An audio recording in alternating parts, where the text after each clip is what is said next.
Babies విషయంలో తగ్గేదే లేదమ్మా. నువ్వు ఎకానమీ కొలాబ్స్ అయిపోయినా సరే, అమెరికా 100% ట్యాక్స్ వేసుకున్నా సరే, మన పొలిటీషియన్స్ ఫ్రీబీస్ లో కాంప్రమైజ్ అయ్యేది లేదు. మీరు బాగా గమనించండి. కిలో ₹2 బియ్యం ఇన్ని సంవత్సరాల నుంచి వస్తుంది. అప్పుడు ఎన్టీఆర్ గారు స్టార్ట్ చేశారు. ఆ, ఆ, అంటే అప్పటి కాస్ట్ ఆఫ్ లివింగ్ కి ₹2 ఓకే. ఉమ్, దాన్ని ఇప్పుడు మార్చుకుంటే కనీసం ఒక ₹30 అవుద్ది. అంటే అప్పుడు ₹2, అవును. ఇప్పుడు ₹30 అవుద్ది. కానీ ఇప్పటికీ ₹22 కి అమ్ముతున్నారు. ఓకే, అది కూడా తప్పలేదు. తెలంగాణలో దాని ఇప్పుడు ₹1 చేశారు. అంటే ఐఎమ్ ఆస్కింగ్, ఎంత పేదవాడు నేనే అనుకో, నేను నిరుపేదను అనుకో, ₹2 కూడా ఉండవు నా దగ్గర. ₹1 కిలో, ₹1. ఈ ప్రపంచం ఎటుపోయినా సంబంధం లేదు. నేను ఇయ్యాల్సి నేను ఇస్తాను.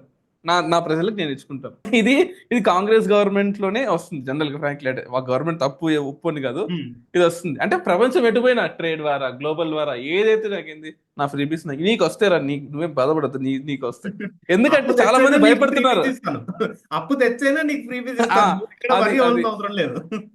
అది అంటే చాలా మంది భయం ఉంది. అంటే ఎకానమీ కొలాప్స్ అవుతాయేమో, నాకు వచ్చేది రాదేమో, గవర్నమెంట్ నుంచి బెనిఫిట్స్ వస్తుంటాయి. అబ్వియస్ తప్పేం లేదు గవర్నమెంట్ నుంచి బెనిఫిట్స్ తీసుకోవడం. గవర్నమెంట్ ఇచ్చే ఫ్రీబీస్ ఇస్తుంది, అంతే. వాడు 125% టారిఫ్ వేసాడే.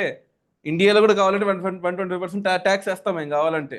ట్యాక్స్ కట్టే బ్రాకెట్ 9%, 8% అంతే. ట్యాక్స్ కట్టేవాళ్ళు చాలా తక్కువ. ఉమ్. కావాలంటే వాళ్ళకి ఒక 190% ట్యాక్స్ వేద్దాం. ఒక ₹1,00,000 సంపాదిస్తే 2 లక్షలు ట్యాక్స్ వేద్దాం వాడికి చచ్చిపోని. బట్ ఫ్రీబీస్కి ఏం భయం లేదు.